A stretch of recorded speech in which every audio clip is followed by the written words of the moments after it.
आइए मित्रों, हमारे YouTube चैनल स्वाध्याय में आपका हार्दिक स्वागत अभिनंदन।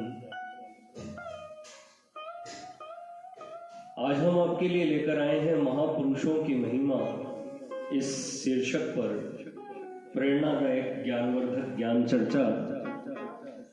अगर आपने हमारे चैनल को लाइक और सब्सक्राइब नहीं किया है तो आपसे निवेदन है, कृपया चैनल को लाइक और सब्सक्राइब अवश्य करें। संसार में सबसे अधिक संख्या तो सांसारिक भोगों में आसक्त मनुष्यों की ही है। भगवत प्राप्ति के साधन में लगे हुए अच्छे पुरुषों की संख्या भी कुछ अंश में देखने में आती है, पर महापुरुष तो बिरले ही हैं और जो हैं उनसे लोग पूरा लाभ नहीं उठा रहे हैं। इसके मुख्य कारण दो हैं: अश्रद्धा और पहचानने की योग्यता का अभाव। श्रद्धा या तो श्रद्धावान पुरुषों के संग से होती है अथवा अंतःकरण की शुद्धि से, पर श्रद्धालुओं की संख्या भी बहुत कम है और जो है भी उनमें हमारी श्रद्धा नहीं है। महापुरुषों को न पहचानने के कारण भी अश्रद्धा ही है।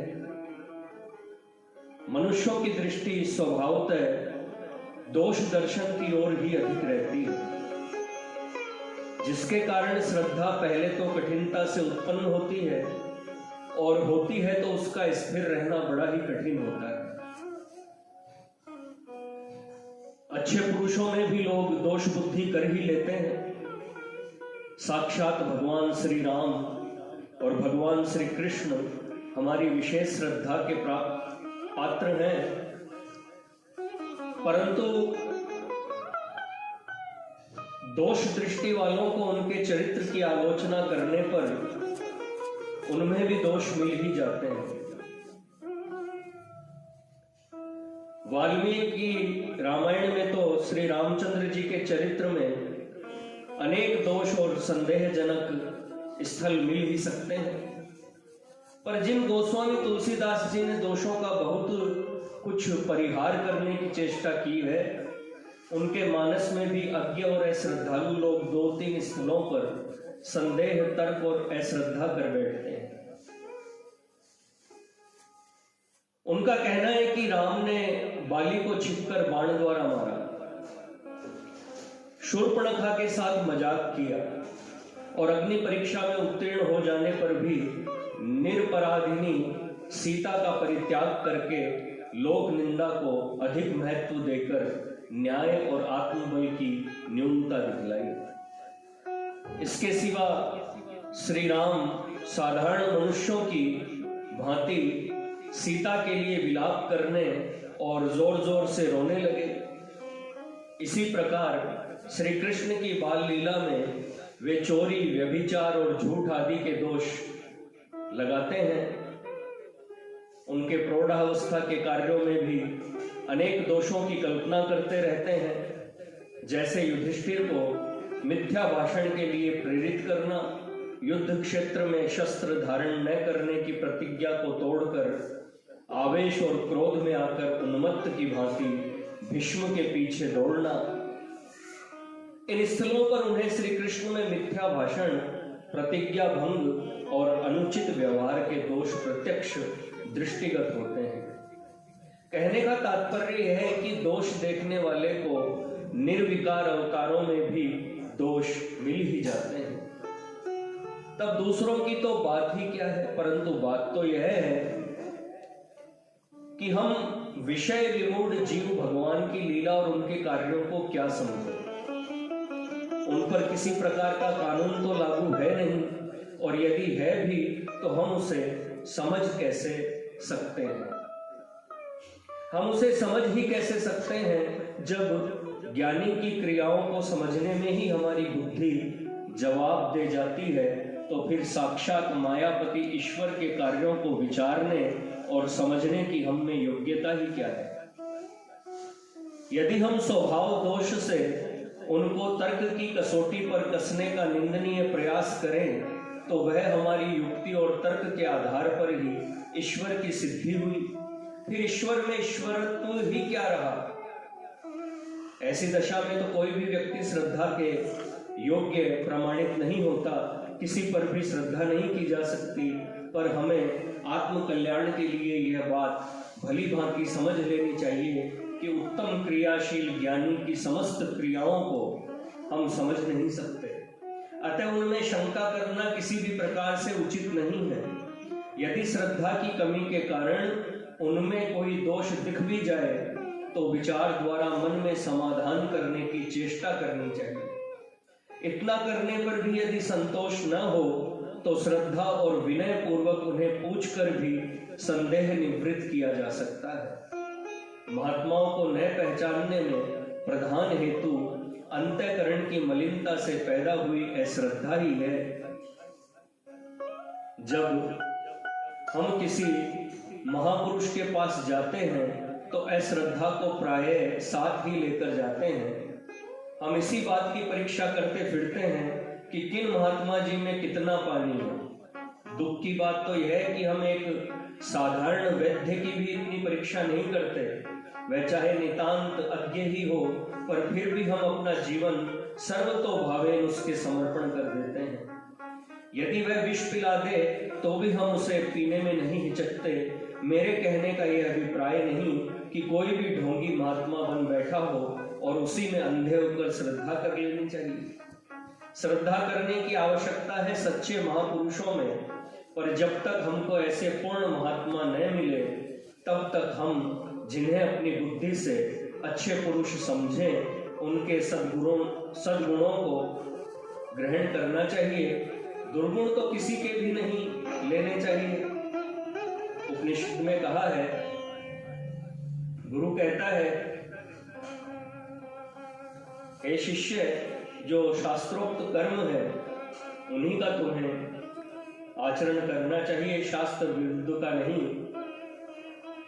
हम में भी जो अच्छे कर्म हैं केवल उन्हीं का तुम्हें अनुकरण करना उचित है, दूसरे निंदनीय कर्मों का नहीं।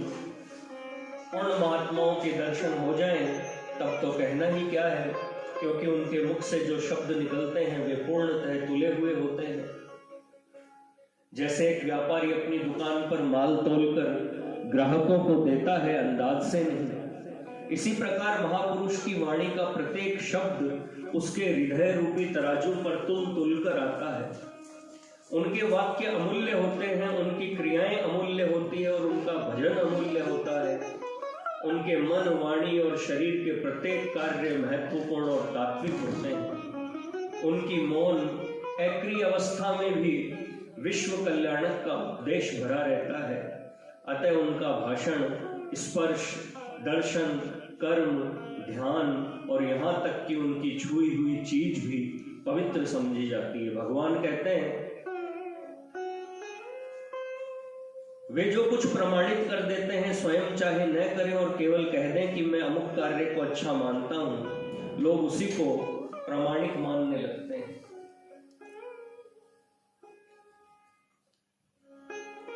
उनका उपदेश, उनको किया हुआ नमस्कार, उनके साथ किया हुआ संभाषण सभी कुछ कल्याणकारक होता है। इसलिए उन पुरुषों की शरण ग्रहण करनी चाहिए।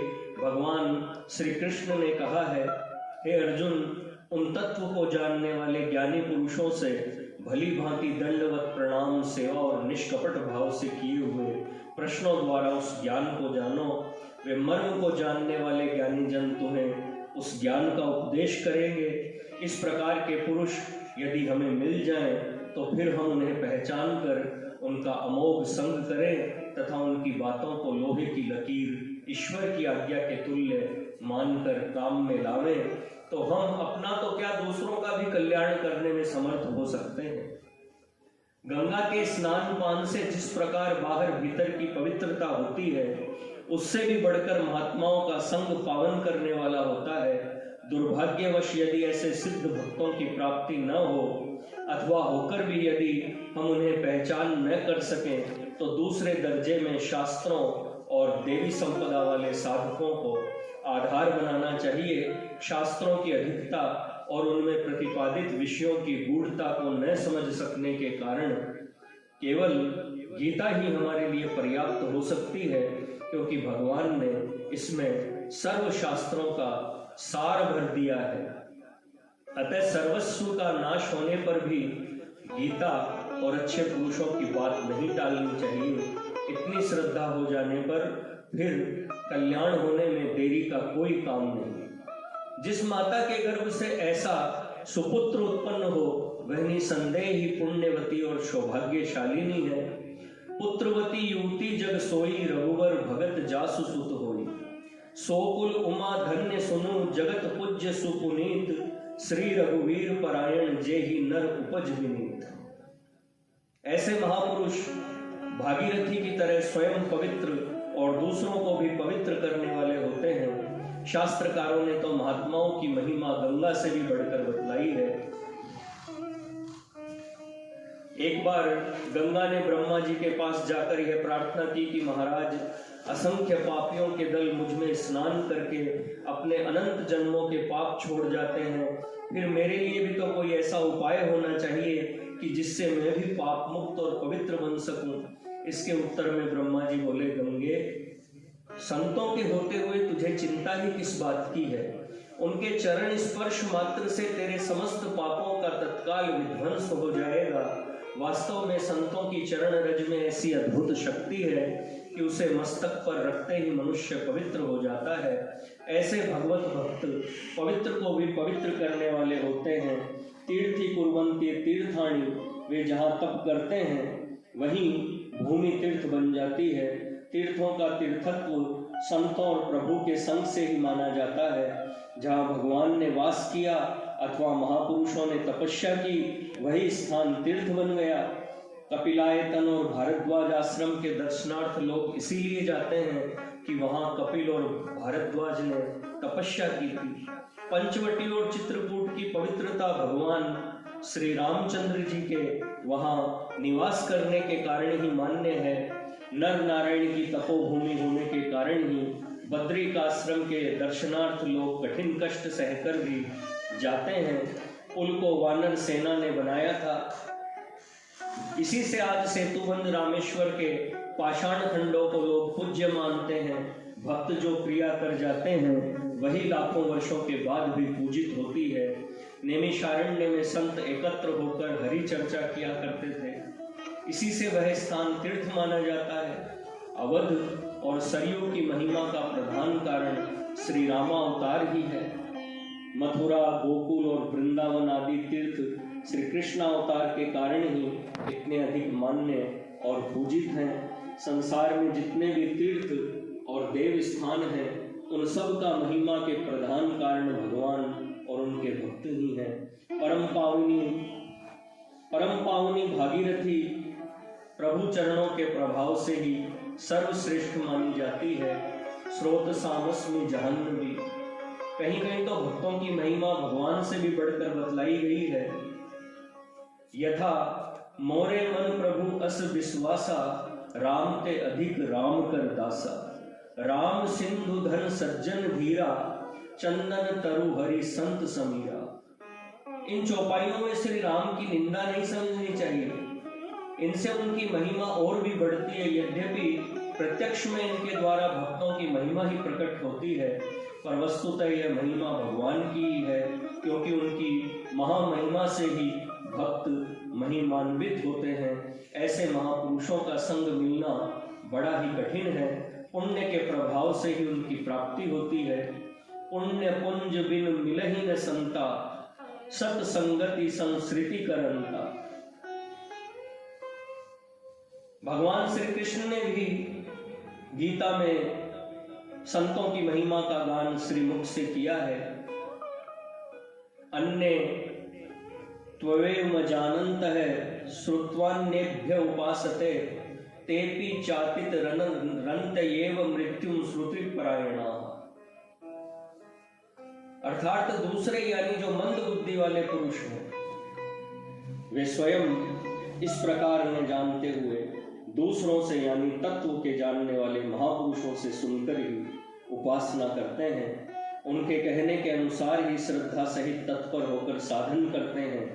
इससे वे सुनने के परायण हुए पुरुष भी मृत्यु रूपी संसार सागर से निसंदेह तर जाते हैं। वेद, पुराण, उपनिषद और भागवत आदि सभी शास्त्रों में स्थान स्थान पर महापुरुषों की महिमा को एक स्वर से गान किया गया है। फिर परमात्मा की गुण गरिमा की तो बात ही क्या है। उनकी महिमा का जितना भी गान किया जाए सभी थोड़ा है। महात्माओं की अथवा वैभव संपन्न सांसारिक लोगों की जो कुछ भी बड़ी से बड़ी महिमा हमारे देखने सुनने में आती है वह सब वास्तव में भगवान की ही महिमा है।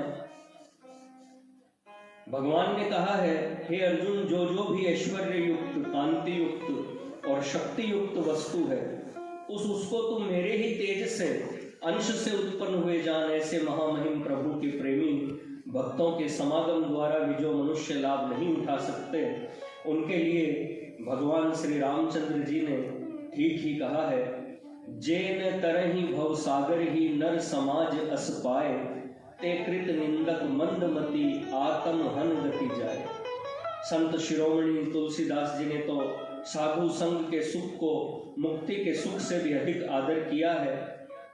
तात स्वर्ग अपवर्ग सुख धरिये तुला इक अंग, तुलेन ताहि सकल मिली जो सुख लव सत्संग। उन्होंने तो यहाँ तक कह दिया है कि बिना सत्संग के मनुष्य का उद्धार हो ही नहीं सकता। बिनु सत्संग न हरि कथा, ते ही बिनु मोह न भाग, मोह गए बिनु राम पद, होई न दृढ़ अनुराग। इस प्रकार महात्माओं के अमोघ संग और महान कृपा से जो व्यक्ति परमात्मा के रहस्य सहित प्रभाव को तत्व से जान जाता है वह स्वयं परम पवित्र होकर इस अपार संसार सागर से तरकर दूसरों को भी तारने वाला बन जाता है। मित्रों, यह थी महापुरुषों की महिमा इस शीर्षक पर प्रेरणादायक ज्ञानवर्धक ज्ञान चर्चा। अगर आपको हमारा चैनल पसंद आए तो इसे लाइक और सब्सक्राइब अवश्य करें। धन्यवाद।